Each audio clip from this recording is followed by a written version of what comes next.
Hello friends, welcome back to my channel. तर मित्रांनो, या व्हिडिओत आपण इंग्लिश ग्रामरचे काही क्वेश्चन्स पाहणार आहोत. तर स्टार्ट करूया. Question number 1. The train will start exactly dash 6 PM. The train will start exactly dash 6 PM at by 2 on. The train will start exactly dash 6 PM. तर वेळेपूर्वी नेहमी ॲट हे प्रेपोजिशन येते. वेळेपूर्वी नेहमी ॲट हे प्रेपोजिशन येते. So option A will be your correct answer. The train will start exactly at 6 PM. Next question. I don't believe dash such things. I don't believe dash such things. To, in, into, from. तर I don't believe in such things. I don't believe in such things. Believe नंतर नेहमी in हे preposition येते. हे fix preposition आहे. I don't believe in such things. Next question. Reading is easier dash speaking. Reading is easier dash speaking. To, be, than, for. तर याचा correct answer येईल option C, than. Reading is easier than speaking. तर comparative degree आहे म्हणून easier than हे preposition येईल.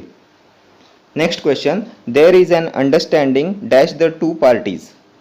There is an understanding dash the two parties. In, among, between, across. तर there is an understanding between the two parties. There is an understanding between the two parties.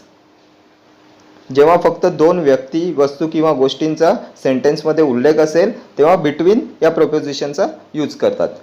जेव्हा दोन व्यक्ती, वस्तू किंवा गोष्टीचा उल्लेख असेल तेव्हा बिटवीन. ठीक आहे. So there is an understanding between the two parties. Next question. Identify the type of word. Identify the type of word. There is a university in Mumbai. There is a university in Mumbai. Type of word university. Adjective, preposition, adverb, noun. तर university हे काय आहे? तर हे noun आहे. Option D. University is a noun. Next question. Identify the type of word. I went home at 4 o'clock. I went home at 4 o'clock. तर at या शब्दाचा टाईप ओळखायचा आहे. Preposition, adjective, noun, conjunction. तर ॲट हे preposition आहे, शब्दयोगी अव्यय preposition. Option A. Next question. Find odd man out. Find odd man out. Freedom, wisdom, poverty, man. तर फ्रीडम, विस्डम अँड पुअर्टी ही तिन्ही ॲब्स्ट्रॅक्ट नाउन्स आहेत, भाववाचक नामे आहेत. And man is a common noun. So option D will be your correct answer. Next question. Give noun form of approve. Give noun form of approve. Approved, approval, ॲप्रूव्हिंग, ॲप्रूव्ज. Approve या शब्दाचं noun form ओळखायचं आहे. तर approve या शब्दाचं noun form येते approval. Option B, approval. Next question. Identify the noun from the given alternatives. Identify the noun from the given alternatives. Beauty, beautify, beautiful, beautifully. तर यापैकी नाउन कोणता आहे? तर ब्युटी हे नाउन आहे. Option A will be your correct answer. Beauty is a noun. त्यानंतर beautify हे verb आहे, क्रियापद आहे ब्युटिफाय. ब्युटिफुल हे ॲडजेक्टिव्ह आहे, विशेषण आहे. आणि ब्युटिफुली हे ॲडवर्ब आहे, क्रिया विशेषण आहे ब्युटिफुली. ठीक आहे. Next question. Actor is related to actress in the same way bachelor is related to. Actor is related to actress, then bachelor is related to lady, girl, woman, spinster. जर ॲक्टरचं actress असेल तर बॅचलरचं काय येईल? तर बॅचलरचं येईल स्पिन्स्टर. स्पिन्स्टर मीन्स अविवाहित स्त्री, मुलगी और maid. Next question. Choose the plural form of the word brother in law. Choose the plural form of the word brother in law. Brother in लॉचा प्लुरल फॉर्म विचारलेला आहे. What is the plural of brother in law? Brother in laws, brothers in law, brother ins laws, brothers and laws. तर brother in लॉचं plural येते brothers in law. Option B, brothers in law. ठीक आहे. Next question, choose the correct spelling. Choose the correct spelling. Believe या शब्दाची correct spelling ओळखायची आहे. तर बिलीव्हची करेक्ट स्पेलिंग येते option C, BELIEVE. BELIEVE, believe. Okay. Next question, all his efforts prove to be a mare's nest in the long run. All his efforts prove to be a mare's nest in the long run. Identify the correct meaning of the underlined word. Irrelevant, unimportant, worthless, insincere. Mare's nest. तर मेअर्स नेस्टचा अर्थ होतो a false discovery, confusion, चुकीचा शोध. Mare's nest. So option A will be your correct answer. Mare's nest means irrelevant. Next question, choose the correct meaning of the idiom to bite the bullet. To bite the bullet या इडियमचं correct meaning काय येईल? To try very hard, to accept something unpleasant without complaining, to state your opinion, biting the bullet. To bite the bullet means अडचणीला, संकटांना face करणे, सामोरे जाणे. To accept something unpleasant without complaining. To accept something unpleasant without complaining. To bite the bullet. Okay. Next question, he is always picking holes in every project. He is always picking holes in every project. Identify the correct meaning of the underlined words. Picking holes, asking irrelevant questions on, suggesting improvements in, creating problems in, finding faults with. Picking holes.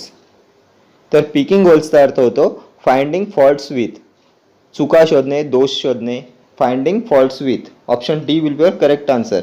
Picking holes means finding faults with. चुका शोधणे, दोष शोधणे. Next question, choose the correct meaning of the idiom putting the cat among the pigeons. Putting the cat among the pigeons. Doing extreme things, doing wrong things, creating troubles and controversies, doing good things. Putting the cat among the pigeons. तर याचं correct answer येईल creating troubles and controversies. Option C. Putting the cat among the pigeons means creating troubles and controversies. Causes trouble और making people very angry. त्रास देणे. Creating troubles and controversies. Next question, choose the correct meaning of the idiom face the music. Choose the correct meaning of the idiom face the music. re-record the song, face bad consequences, work again, plead the authority. face the music. तर face the music चा अर्थ होतो face bad consequences. Option बी, face bad consequences. दुष्परिणामांना सामोरे जाणे, face the music. Next question, let us fight corruption dash. let us fight corruption dash. tooth and nail, tooth and teeth, teeth and nail, nail and teeth. तर let us fight corruption tooth and nail म्हणजे एखाद्या गोष्टीचा कडक विरोध करणे. Tooth and nail. Option A, tooth and nail. Let us fight corruption tooth and nail. Next question, give the synonym of sumptuous. Give the synonym of sumptuous. Stingy, opulent, meagre, abrupt. Sumptuous. तर सम्चुअसचा अर्थ होतो very expensive. Stingy means कंजूस, ऑप्युलंट संपन्न, श्रीमंत, rich, ॲफ्लुएंट, meagre थोडे, बिरफ्ट अभाव, कमी. तर काय येईल synonym of sumptuous? Option B, opulent. Option B will be correct answer. Next question, change the voice. India has lost 6 wickets. India has lost 6 wickets. India has been lost by 6 wickets. 6 wickets has been lost by India. 6 wickets have been lost by India. 6 wickets had been lost by India. India has lost 6 wickets. The change the voice. तर आपल्या वाक्यामध्ये has lost आलेला आहे. तर जेव्हा वाक्यात has, have, had plus V3 येते तेव्हा पॅसिव्ह होताना दोघांमध्ये फक्त बीन वापरलं जाते. Has, have, had plus V3 जेव्हा वाक्यात येते तेव्हा पॅसिव्ह होताना दोघांमध्ये फक्त बीन वापरलं जाते. Has, have, had plus been plus V3. तर बीन लॉस्ट कोणत्या ऑप्शनमध्ये आहे?